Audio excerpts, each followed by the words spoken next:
ഇവളുടെ മുഖം എന്താ വല്ലാണ്ടിരിക്കണേ? അവള് കരച്ചില് തന്നെയാ. കുടുംബത്ത് കലഹം ഉണ്ടാക്കിയിട്ട് ഈ കല്യാണം നടത്തണ്ടെന്നാ പറയണേ. ഒറ്റ വീക്കിയാൻ വെക്കും. കുടുംബത്തെ കാര്യമൊന്നും നീ നോക്കണ്ട. നീ നിന്റെ കുടുംബം ഉണ്ടാവുമ്പോ നോക്കിയാ മതി. വല്യേട്ടനെ എല്ലാരും ഒറ്റപ്പെടുത്തും. വല്യേട്ടനെ എല്ലാവർക്കും ഒറ്റപ്പെടുത്താം. പക്ഷെ വല്യേട്ടൻ ഒറ്റപ്പെടാൻ വയ്യല്ലോ. അതല്ലേ വല്യേട്ടന്റെ കുറുക്ക്. എല്ലാം ഉണ്ട്. പക്ഷെ 50 പവനില്ല. എന്ന് വെച്ച് കല്യാണം നടക്കാണ്ടിരിക്കാൻ പോണില്ല. നിനക്ക് അത്യാവശ്യമുള്ള പൊന്നുണ്ട്. ബാക്കി പൊന്നിന്റെ സമാധാനം ഏട്ടൻ ചെയ്തു. ഇതാ പോരെ.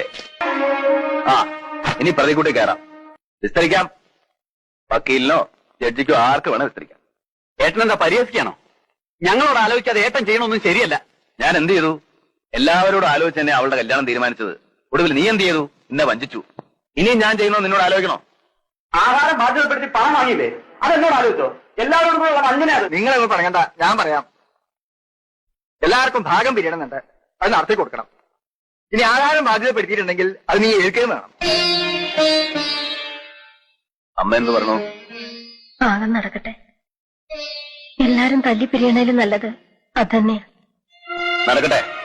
വല്യമ്മാവ തന്നെ ഒന്ന് നടത്തി കൊടുക്കുക. എനിക്കിത് കാണാൻ വയ്യ. നടക്കട്ടെ. പിന്നെ നിങ്ങൾ ആരെയും ഞാൻ ബാധ്യതപ്പെടുത്തിയിട്ടില്ല. ഈ സ്വത്തിൽ എനിക്കും എന്റെ മക്കൾക്കുള്ള അവകാശം സുധയെ കെട്ടാൻ പോകുന്ന രാധാകൃഷ്ണൻ എഴുതി കൊടുത്തു. അല്ലാതെ